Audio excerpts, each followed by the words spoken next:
Now let us turn our attention to crossed Claisen condensation.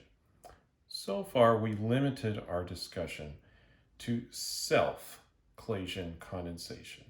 That is when an ester reacts with itself to form the Claisen condensation product.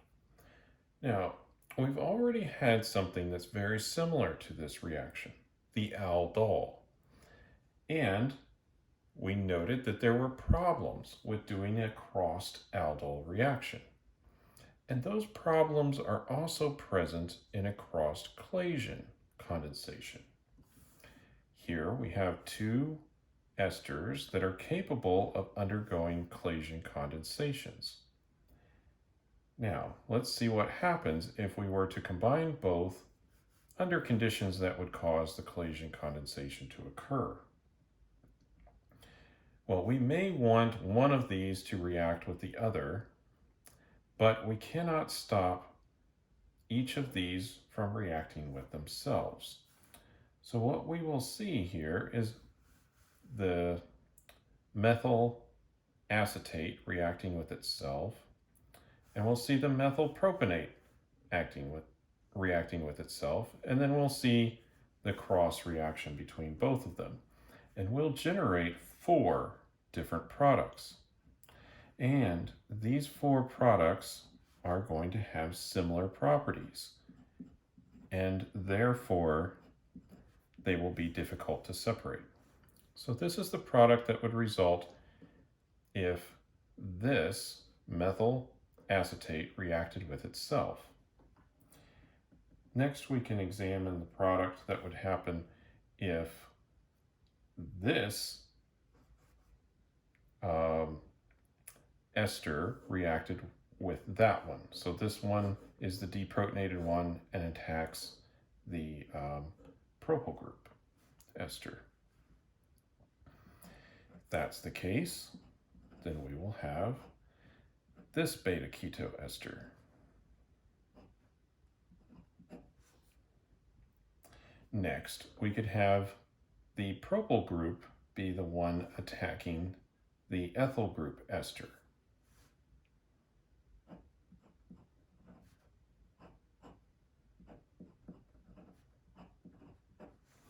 And of course, we can also have the self-Claisen condensation with the propyl, between the propyl groups.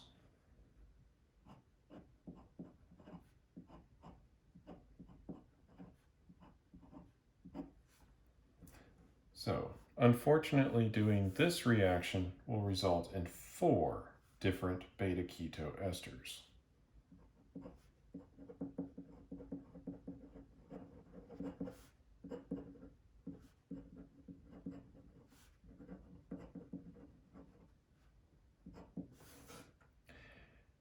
And again, these will all be very difficult to separate from each other.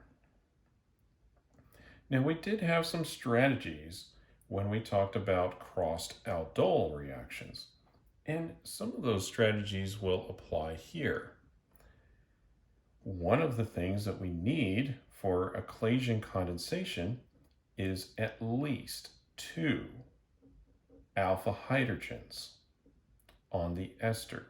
So if we started with an ester that has no alpha hydrogens, we could avoid that one being able to undergo a Claisen condensation. It cannot undergo it with itself, and it can only be the one attacked.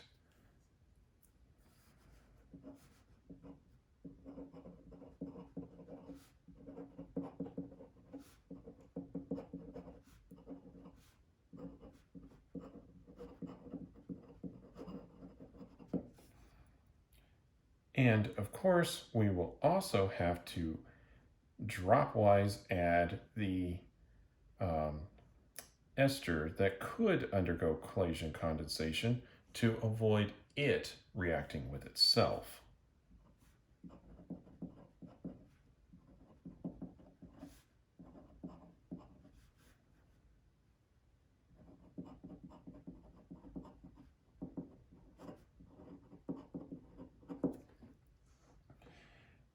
as an example, we could look at a formate. So ethyl formate has no alpha hydrogens, no alpha carbon, so therefore we can have no alpha hydrogens on that carbon because that carbon doesn't exist. So we have ethyl formate, and we will add the base into this reaction. So we'll add sodium ethoxide because, again, we do want to keep the number of products down to just one. So we'll add the corresponding ethyl group on our alkoxide. And we'll run it in ethanol. That will avoid other side products. And then we'll just add our other ester dropwise.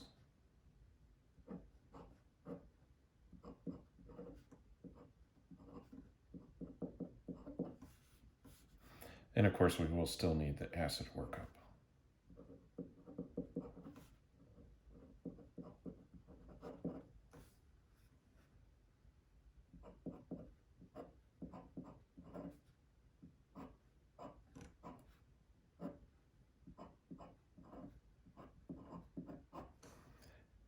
And we can achieve this particular compound, this beta keto ester,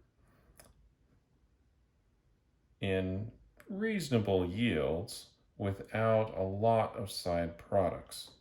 Again, just because this cannot react with itself and we're adding this slowly.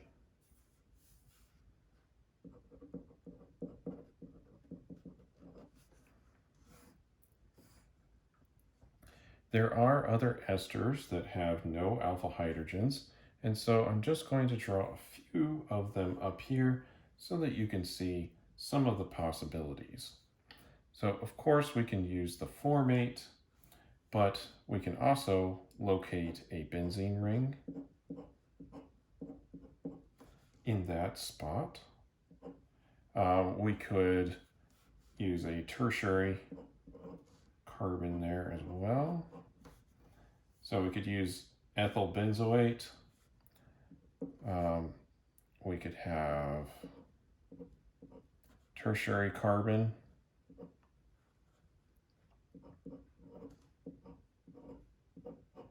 So all of these are carbon groups, and therefore there are no hydrogens here to deprotonate. Another possibility to avoid alpha hydrogens. We could have a second alkyl kind of group on there and use a carbonate structure. So this is diethyl carbonate.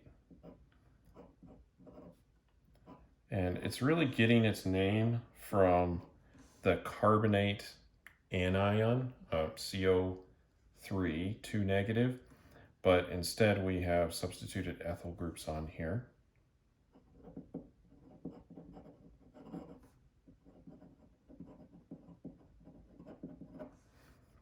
As you can see, this one does not have alpha carbons, and so it has no alpha hydrogens to take. And then another one that we could have is a diethyl oxalate, which is very similar to this, except we're forming the ester from the oxalate anion. So oxalate is C2O4, 2 negative. So a similar derivative to the carbonate.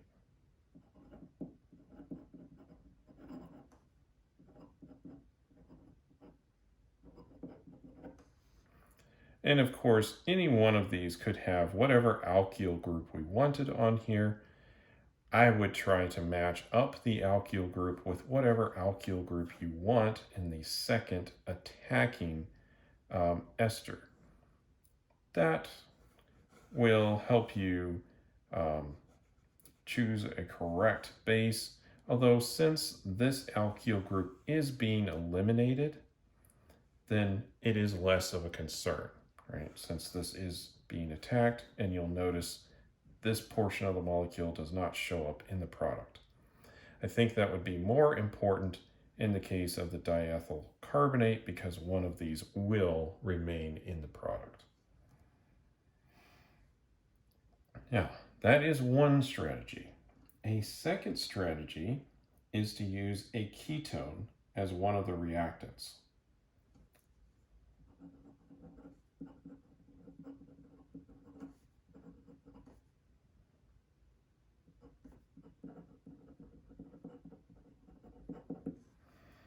And the ketone will be the one deprotonated, and so it will be the one attacked.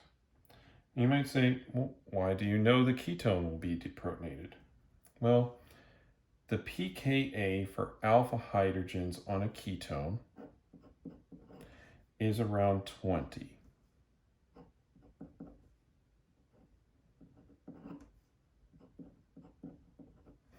While the pKa for an ester proton is about 25.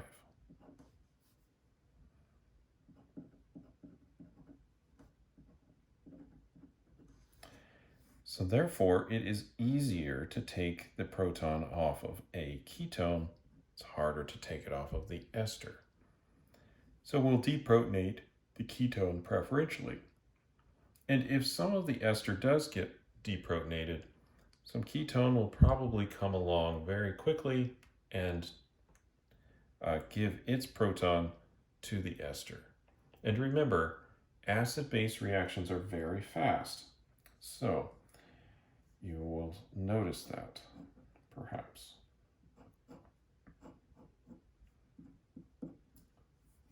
So here's another example of a possible reaction. So we have this ester, and in this case we do have one that does not have alpha hydrogens. So we're going to avoid some of the other problems that we would have. And we're going to use a reasonably strong base. We're going to use that potassium T-butoxide.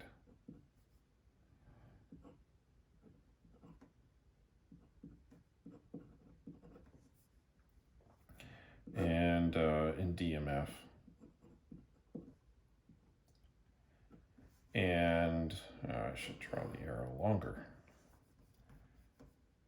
And we're going to add in our ketone.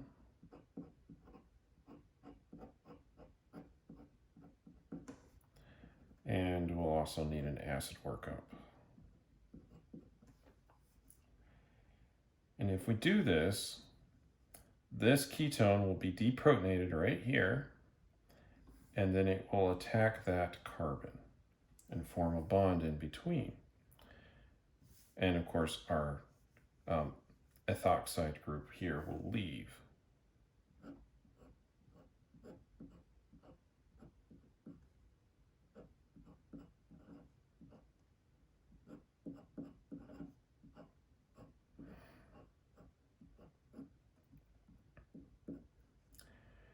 Now, you may notice that this looks strikingly similar to an aldol product. However, in an aldol product, this phenyl group right here would actually be located on that carbon, or off of this one, rather than in the location that it is. Although we could use an aldol crossed with the ketone, and then we could achieve the same product. And so it's possible to also do an aldol reaction with these, but it just really depends on what you're starting with. And in some cases, it's possible to use an aldol. In other cases, you will get a different product.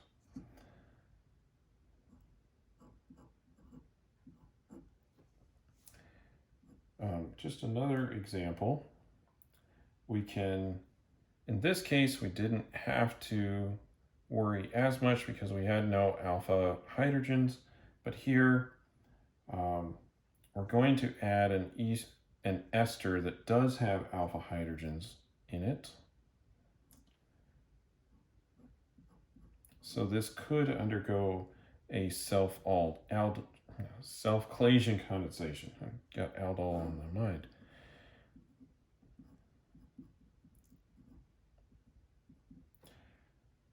So instead, what we're going to do is fully deprotonate the ketone. So we'll use our sodium amide reagent, or we could use sodium hydride.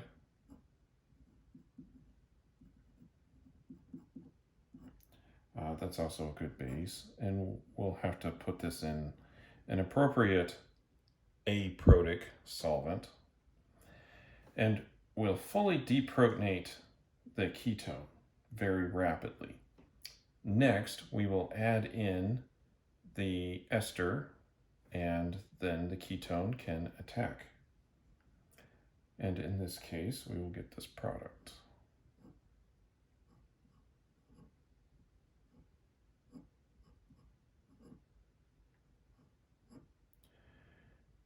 I suppose it's also possible to deprotonate here, in which case we would get a slightly different product. But this is one of the possible ones that we can have.